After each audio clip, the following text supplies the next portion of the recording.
नमस्कार। ये महाभारत कथा पूरी तरह से वेद व्यास महाभारत के ऊपर आधारित है। यदि आप इसका निरंतर श्रवण करते रहना चाहते हैं तो इस चैनल को सब्सक्राइब जरूर कर लें और आगे आने वाले सभी पॉडकास्ट के नोटिफिकेशन के लिए बेल आइकन को भी ज़रूर से प्रेस कर दें। अब हम सुनेंगे चांद्रायण व्रत की विधि, उसे करने के निमित्त तथा महिमा का वर्णन। युधिष्ठिर ने कहा, गरुड़ ध्वज, अब आप मुझसे चांद्रायण की परम पावन विधि का वर्णन कीजिए। भगवान ने कहा, पांडुनंदन, समस्त पापों का नाश करने वाले चांद्रायण व्रत का यथार्थ वर्णन सुनो। इसके आचरण से पापी मनुष्य शुद्ध हो जाते हैं। उत्तम व्रत का पालन करने वाले ब्राह्मण, क्षत्रिय अथवा वैश्य जो कोई भी चांद्रायण व्रत का विधिवत अनुष्ठान करना चाहते हों, उनके लिए पहला कार्य यह है कि वे नियम के अंदर रहकर पंचगव्य के द्वारा समस्त शरीर का शोधन करें। फिर कृष्ण पक्ष के अंत में मस्तक सहित दाढ़ी, मूंछ आदि का मुंडन कराए। तत्पश्चात स्नान करके शुद्ध होकर श्वेत वस्त्र धारण करे, कमर में मूंछ की बनी हुई मेखला बांधे और पलाश का दंडा हाथ में लेकर ब्रह्मचारी के व्रत का पालन करते रहें। द्विज को चाहिए कि वो पहले दिन उपवास करके शुक्ल पक्ष की प्रतिपदा को नदियों के संगम पर किसी पवित्र स्थान में अथवा घर पर ही व्रत आरंभ करे। पहले नित्य नियम से निवृत्त होकर एक वेदी पर अग्नि की स्थापना करे और उसमें क्रमशः आधार, आज्य भाग, प्रणव, महाव्याहति और पंचवारुण होम करके सत्य, विष्णु, ब्रह्मर्षि गण, ब्रह्मा, विश्वदेव तथा प्रजापति, इन 6 देवताओं के निमित्त हवन करे।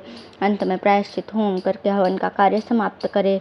फिर शांति और पौष्टिक कर्म का अनुष्ठान करके अग्नि तथा सोम देवता को प्रणाम करे और विधि पूर्वक शरीर में भस्म लगाकर नदी के तट पर जाकर विशुद्धित होकर सोम, वरुण तथा आदित्य को प्रणाम करके एकाग्र भाव से जल में स्नान करे।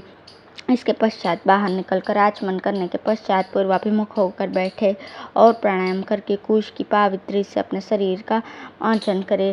फिर आचमन करके दोनों भुजाएं ऊपर उठाकर सूर्य का दर्शन करे और हाथ छोड़कर खड़ा होकर सूर्य की प्रदक्षिणा करे। उस समय नारायण, रुद्र, ब्रह्मा या वरुण संबंधी सूक्त का पाठ करे अथवा विरघ्न, ऋषभ, अघर्मर्षण, गायत्री या मुझसे संबंध रखने वाले वैष्णव मंत्र का जाप करे। यह जाप 100 बार या 108 बार अथवा 1000 बार करना चाहिए। तदंतर पवित्र एवं एकाग्रचित होकर मध्याह्न काल में यत्नपूर्वक खीर या जौ की लपसी बनाकर सज्ज करे अथवा सोने, चांदी, तांबे, मिट्टी या गूलर की लकड़ी का पात्र अथवा यज्ञ के लिए उपयोगी वृक्षों के हरे पत्तों का दोना बनाकर हाथ में ले ले और उसको ऊपर से ढक ले। फिर सावधानता पूर्वक 7 ब्राह्मणों के घर पर जाकर भिक्षा मांगे। 7 से अधिक घरों पर न जाए। गौ दोहने में जितनी देर लगती है उतने ही समय तक एक द्वार पर खड़ा होकर भिक्षा के लिए प्रतीक्षा करे, मौन रहे और इंद्रियों पर काबू रखे। भिक्षा मांगने वाला पुरुष न तो हंसे, न इधर उधर दृष्टि डाले और न किसी स्त्री से बातचीत करे। यदि मलमूत्र, चांडाल, रजस्वला, स्त्री, पतित, मनुष्य तथा कुत्ते पर दृष्टि पड़ जाए तो सूर्य का दर्शन करे। तदंतर अपने घर आकर भिक्षा पात्र को भूमि पर रख दे और पैरों के घुटनों तक तथा हाथों के दोनों कोहनियों तक धो दे। इसके बाद फिर जल से आचमन करके अग्नि और ब्राह्मणों की पूजा करे। फिर उस भिक्षा के 5 या 7 भाग करके उतने ही पिंड बना ले। उनमें से एक एक पिंड क्रमशः सूर्य, ब्रह्मा, अग्नि, सोम, वरुण तथा विश्वदेवों को निवेदन करे और अंत में जो एक पिंड बच जाए उसको ऐसा बना ले जिससे वो सुगमता पूर्वक मुख में आ सके। फिर पवित्र भाव से पूर्वाभिमुख होकर उस पिंड को दाहिने हाथ की उंगलियों के अग्रभाग पर रखकर गायत्री मंत्र से अभिमंत्रित करे और 3 अंगुलियों से ही उसे मुख में डालकर खा जाए। जैसे चंद्रमा शुक्ल पक्ष में प्रतिदिन बढ़ता और कृष्ण पक्ष में प्रतिदिन घटता रहता है, उसी प्रकार पिंडों की मात्रा भी शुक्ल पक्ष में बढ़ती और कृष्ण पक्ष में घटती रहती है। चांद्रायण व्रत करने वाले के लिए प्रतिदिन 3 समय, 2 समय अथवा 1 समय भी स्नान करने का विधान मिलता है। उसे सदा ब्रह्मचारी रहना चाहिए। दिन में एक जगह खड़ा न रहे, रात को विरासन से बैठे अथवा वेदी पर या वृक्ष की जड़ पर सो रहे। वल्कल, रेशम, सन अथवा कपास का वस्त्र धारण करे। इस प्रकार 1 मास के पश्चात चांद्रायण व्रत पूर्ण होने पर उद्योग करके भक्तिपूर्वक ब्राह्मणों को भोजन कराए और उन्हें दक्षिणा दे। चांद्रायण व्रत के आचरण से मनुष्य के समस्त पाप सूखे काष्ठ की भांति तुरंत जलकर खाक हो जाते हैं।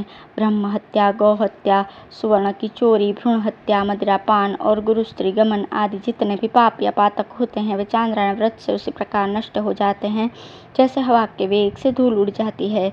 जिस गौ को ब्याए हुए 10 दिन भी न हुए हो उसका दूध तथा ऊँटनी एवं भेड़ का दूध पी जाने पर और मरणा शौच अथवा जनना शौच का अन्न, उत्पात की तथा पतित का अन्न और शूद्र का जूठा अन्न खा लेने पर चांद्रायण व्रत का आचरण करना चाहिए। आकाश में लटकते हुए वृक्ष आदि के फलों को हाथ पर रखे हुए नीचे गिरे हुए तथा दूसरे के हाथ पर पड़े हुए अन्न को खा लेने पर भी चांद्रायण व्रत का आचरण आवश्यक हो जाता है। बड़े भाई के अविवाहित रहते विवाह करने वाले छोटे भाई का और अविवाहित बड़े भाई का अन्न, पुजारी का अन्न तथा पुरोहित का अन्न भोजन कर लेने पर भी चांद्रायण व्रत करना चाहिए। मदिरा, आशव, विष, घी, लाख, नमक और तेल की बिक्री करने वाले ब्राह्मण को भी चांद्रायण व्रत करना आवश्यक है।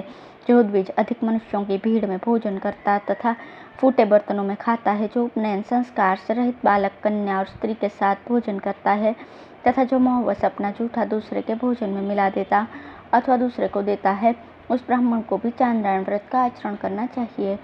यदि द्विज प्याज, गाजर, छत्राक, लहसुन, बासी अन्न, दूसरे के घर से उठाकर आई हुई रसोई, मांस तथा रजस्वला स्त्री अथवा कुत्ते तथा चांडाल के द्वारा देखा हुआ अन्न खा ले तो उसके लिए चांद्रायण व्रत का आचरण अनिवार्य हो जाता है। पूर्व काल में ऋषियों ने आत्मशुद्धि के लिए इस व्रत का आचरण किया था। ये सब प्राणियों को पवित्र करने वाला और पुण्य रूप है। जो इस परम गोपनीय, पवित्र एवं पापनाशक व्रत का अनुष्ठान करता है, वो पवित्र आत्मा तथा निर्मल सूर्य के समान तेजस्वी होकर स्वर्गलोक को प्राप्त होता है। धन्यवाद।